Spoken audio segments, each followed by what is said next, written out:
Welcome to the deep dive. Today we're getting into something uh, pretty common but tricky, navigating resistance during big organizational shifts. Mm. Specifically when you're trying to bring in things like Agile and AI for, managing your products and services, it definitely stirs things up. Oh, absolutely. Change is almost always met with some level of, well, anxiety, isn't it?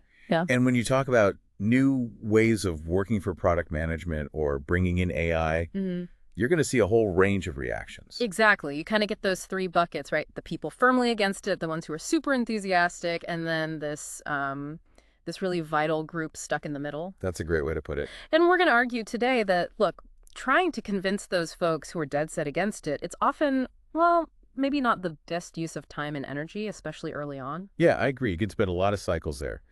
And what happens if your first few attempts, your early experiments, maybe they stumble a bit? Right. It just reinforces their view. Yeah. See, told you it wouldn't work. Exactly. It can actually make things worse. You want to avoid that kind of push dynamic with that group, if you can. So you sort of sidestep them initially, and then you've got the enthusiasts. They're great, obviously. Fantastic to have. Their energy is valuable. They don't really need the hard sell, do they? They're already pulling, they're leaning in, they see the potential for improving how products and services get managed. They're already on board. They'll naturally benefit as things move forward in product and service management. So the real leverage, It's that middle group, the 50-50 crowd. precisely, the movable middle. These are the people who, they can see both sides of the coin. They get the potential benefits, but they also understand the worries. Yeah, they understand why the resistant folks are hesitant about changing how product and service management works. They might even share some of those concerns, but they're open. And that's incredibly valuable. They often have this empathy, I guess. They can articulate the hurdles, the fears, maybe better than the enthusiasts can. They can be real allies. Potential allies, right. And maybe they have a bit more patience too, because let's be honest, bringing AI into product and service management using Agile, Hmm. it's not always going to be smooth sailing from day one. Not at all. There are always bumps, Yeah. learning curves, adjustments. And this middle group, they often have a higher tolerance for working through that initial, maybe slightly messy phase. Oh, okay. So you focus there, you work with them, support them. And when you start getting wins with this group. Yes, those successes, combined with the energy from the early adopters, Yeah. that's where you start to build real momentum for changing product and service management. You start to create that critical mass, that tipping point. Exactly. But, and this is crucial, you can't force it. We keep coming back to this.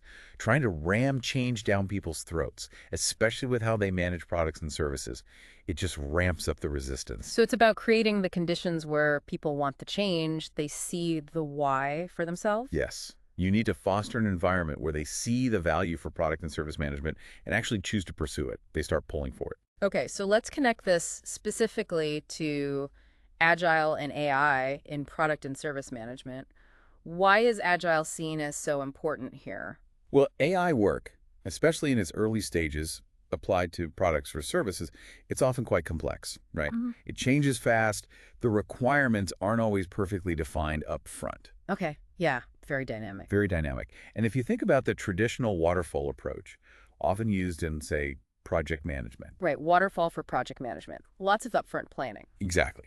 That extensive upfront planning can struggle when things are shifting so quickly, like they do with AI impacting product or service development. By the time you finish the plan, the AI tech or the market need might have already moved on. So the plan's potentially outdated before you even start executing it for your product or service? Potentially, yeah. Agile, though, is built for that kind of environment in product and service management. It provides the flexibility, the nimbleness you need. But how do you frame that? Because waterfall isn't bad, right? It's gotten organizations to where they are, especially in managing projects. That's a critical point. It's not about saying waterfall is wrong or bad for project management. It served us well. It's more about positioning Agile as an addition, an augmentation to the toolkit, Okay. specifically for the challenges of modern product and service management, especially with something as fast-moving as AI. Think of it as evolution, not replacement across the board. And that probably helps with the human side, too. People need stability if they feel like their past work using waterfall for projects is being dismissed. They'll resist, Yeah. absolutely. So reassuring people that waterfall still has its place, it's still appropriate for certain kinds of project management work is key. Agile is presented as a complementary approach for the specific context of product and service management. Right. Clarifying where each fits best. Okay.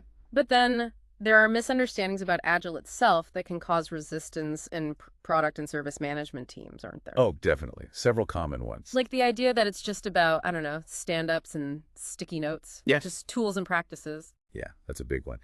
People focus on the ceremonies or the tools, but they miss the underlying mindset shift. Flexibility, collaboration, customer focus. Without that shift for product and service management, the tools don't really deliver the promised value. You might just be doing waterfall faster, badly. Going through the motions. Okay. What else? That Agile is chaotic. Compared to the rigid structure of waterfall and project management, Agile can look less structured to some. But that flexibility isn't chaos, it's purposeful adaptability. Especially for product and service management where things change. Exactly. The structure is adaptive. Plans aren't set in stone for months or years. They're expected to change frequently based on learning. That's vital for product and service management, particularly with AI. Which probably leads to the next one. Agile doesn't plan. Right, and that's just not true. Agile involves constant planning, just in shorter cycles. You plan, you execute, you learn, you adjust the plan. Again, think product service management speed versus project management predictability. It's continuous planning and replanning, driven by feedback and new info. Different from the big upfront planning and waterfall for projects. Precisely. The speed needed for product and service innovation, especially involving AI, demands that iterative planning approach. Okay, one more I hear sometimes. Agile is only for software. Ah, yes. And that immediately puts up a wall for anyone outside IT involved in product or service management. Right. But the core mindset, flexibility, collaboration, iterative delivery of value that's applicable way beyond software. We see it used in marketing, HR, R&D, and absolutely across all facets of product and service management, technical or not. So the principles are broader. Okay. Yeah. So bringing it back, how do we make that environment where the movable middle feels supported enough to try these things in product and service management? Transparency is huge. Yeah. You've got to share what's happening, the good, the bad, the lessons learned. Don't just hide the failures. No. Failures are learning opportunities. But sharing the successes, making them visible, that creates a powerful pull.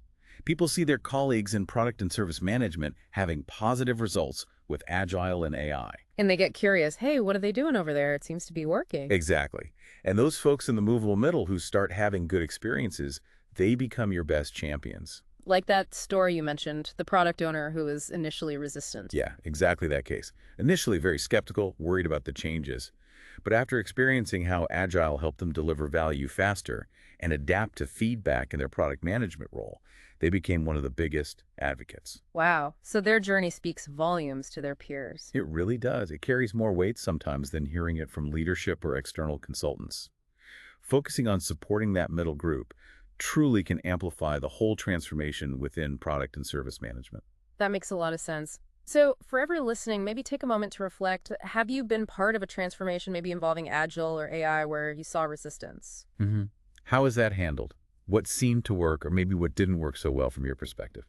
Thinking about these dynamics, about focusing on that movable middle, it can give you real insights for your own situations in product and service management. Definitely food for thought. And if you do want to dig a bit deeper into some of the frameworks, like the 80-care model we touched on briefly, or get more detail on setting up these kinds of transformations successfully for product and service management. Check out the description below. Yeah, we've put some links to the source video in the description. We really encourage you to click through and explore further. Thanks for joining us on the deep dive.